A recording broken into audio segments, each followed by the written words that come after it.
Jadi selamat pagi, siang, sore, dan malam bagi Bapak dan teman-teman sekalian. Kami di sini, saya Christian Batu, ini Nathan Nasagala dan Putih Barat, akan menjelaskan tentang komponen kebugaran jasmani, yaitu koordinasi. Nah, jadi apa itu koordinasi? Koordinasi adalah kemampuan kita dalam menggerakkan beberapa bagian tubuh secara bersamaan untuk menyelesaikan satu kegiatan yang sama. Nah, untuk melatih koordinasi, ada dua gerakan yang dapat membantu kita, yaitu kontralateral dan ipsilateral. Akan diperagakan oleh dua teman saya. Jadi, gerakan kontralateral, langkah-langkahnya sebagai berikut.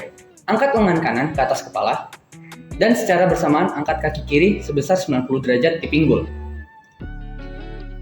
Tahan selama 3-5 detik dan turunkan ke posisi awal. Lalu, angkat lengan kiri ke atas kepala, dan secara bersamaan angkat kaki kanan sebesar 90 derajat di pinggul. Lalu, gerakan ipsilateral. Langkah-langkahnya adalah sebagai berikut. Angkat lengan kanan ke atas kepala, dan secara bersamaan angkat kaki kanan sebesar 90 derajat di pinggul. Tahan selama 3-5 detik, lalu turunkan ke posisi awal. Selanjutnya, angkat lengan kiri ke atas kepala, dan secara bersamaan angkat kaki kiri sebesar 90 derajat di pinggul. Nah, lanjutkan gerakan latihan secara bergantian sampai seterusnya. Jadi, sekian penjelasan dari kami. Terima kasih. Jadi daya tahan secara definisi adalah kekuatan untuk melakukan dan mempertahankan aktivitas berat dalam durasi waktu yang lama tanpa mengalami kelelahan. Nah, jadi dari komponen daya tahan ini, kita itu harus melatih diri kita bagaimana cara kita bisa melakukan kegiatan ataupun aktivitas dalam waktu yang cukup lama. Oleh sebab itu, contoh latihan yang dapat kita lakukan itu yang paling umum biasanya adalah, yang pertama itu adalah plank, dan yang kedua itu adalah berlari sekitar 30-40 menit.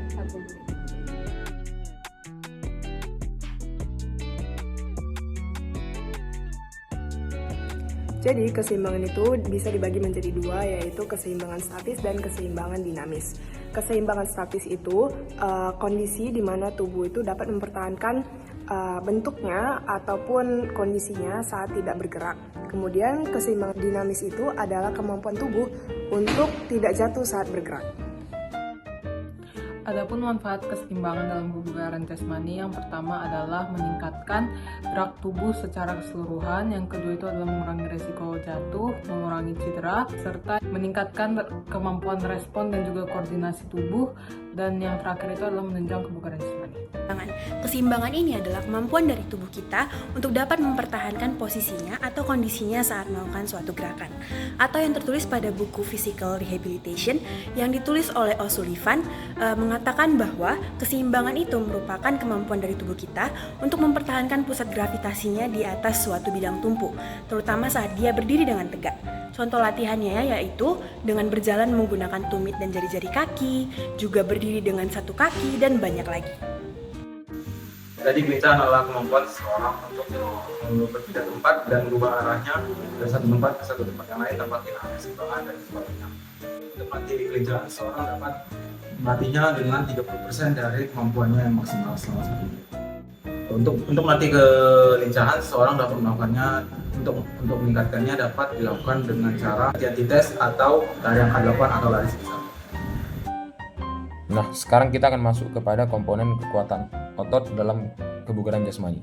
Dalam konteks kebugaran jasmani, kekuatan otot itu adalah kemampuan otot-otot seseorang untuk menghasilkan gaya tertentu dan menerima beban untuk melakukan suatu pekerjaan. Jadi misalkan kita akan membandingkan kekuatan otot. Semakin besar kekuatan otot seseorang, artinya semakin besar juga beban yang bisa diterimanya dan gaya yang bisa dihasilkan.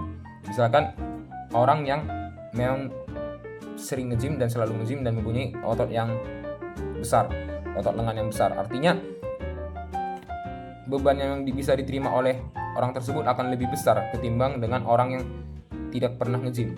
Nah, baru yang kekuatan otot ini sangat penting untuk melakukan berbagai pekerjaan di dalam kehidupan sehari-hari. Misalkan mengangkat barang-barang tertentu, misalkan mengangkat kardus, mengangkat galon, atau mengangkat yang lainnya. Lalu meningkatkan kekuatan otot ini juga dapat membantu meningkatkan performa kita dalam olahraga, meningkatkan fungsi tubuh, dan mencegah cedera. Nah, ada beberapa latihan yang bisa kita lakukan untuk meningkatkan kekuatan otot. Nah, yang pertama itu ada latihan beban. Jadi kita memerlukan beban tambahan, misalkan yang paling umum itu adalah gym. Kita akan menggunakan dumbbell atau barbel untuk melatih kekuatan otot lengan. Lalu akan menggunakan beberapa alat-alat tertentu juga yang lainnya yang ada di gym untuk meningkatkan kekuatan otot punggung, otot kaki, dan yang lainnya. Nah, yang kedua itu ada latihan menggunakan berat badan tubuh atau biasa disebut dengan calisthenics. Nah, kalau untuk melatih kekuatan lengan itu kita bisa menggunakan melatih dengan cara push up, yang artinya melatih kekuatan otot lengan. Kalau untuk otot perut kita bisa melatihnya dengan cara sit up. Lalu kalau untuk otot punggung dapat dilakukan dengan cara pull up atau back up. Baru otot kaki bisa dilakukan dengan squat. Nah, yang ketiga itu adalah latihan isometrik. Artinya kita tidak perlu melakukan pergerakan tapi secara statis. Kita hanya menggunakan otot kita secara statis dan tidak ada perubahan panjangnya. Seperti plank untuk melatih otot perut. Baru yang keempat itu latihan fungsional. Latihan dengan mengangkat barang di kehidupan sehari-hari, misalkan mengangkat galon atau naik tangga untuk melatih otot kaki. Yang terakhir itu adalah yoga. Yoga ini dapat melatih kekuatan otot dan fleksibilitas. Nah, sekarang kita akan fokus ke latihan calisthenics. Latihan calisthenics ini misalkan push up, sit up, pull up, back up, dan sebagainya. Nah, di sini ada beberapa ketentuan yang perlu kita lakukan untuk melatih kekuatan otot kita. Misalkan kita harus tahu dulu berapa jumlah repetisi maksimal yang dapat kita lakukan dalam satu set. Nah, dalam satu set ini jumlah repetisi yang maksimal kita lakukan ketika kita akan berlatih sehari-hari, kita harus menggunakan 80%-nya. Nah, 80% setiap set. Kita bisa lakukan ini dalam 3 atau 4 set untuk melatih kekuatan otot kita. Nah, itulah dia beberapa instrumen latihan yang dapat kita gunakan untuk meningkatkan kekuatan otot dalam kebugaran jasmani. Nah, itulah dia beberapa penjelasan tentang kebugaran jasmani dan komponen-komponennya. Seperti yang kita tahu di masa sekarang ini, sangat banyak pekerjaan-pekerjaan yang kita lakukan tidak terlalu banyak bergerak, sehingga menimbulkan aktivitas fisik yang kurang dan menimbulkan tubuh yang kurang bugar. Banyak juga beberapa komponen yang lain yang dapat mengubah pola hidup kita sehingga kita tidak sehat dan tidak bugar, yang menjadikan kita mendatangkan banyak penyakit. Nah, jadi di masa-masa yang sibuk ini kita tidak boleh mengalami kelelahan yang berarti agar bisa terus hidup sehat. Nah, kita harus selalu sering berolahraga dan mau melatih aktivitas fisik kita agar tetap sehat dan terhindar dari beberapa resiko penyakit, misalkan penyakit jantung dan kolesterol dan lain-lain. Nah, kita juga bisa meningkatkan otot kardiovaskular sehingga kita tidak mudah terkena asma dan penyakit lainnya.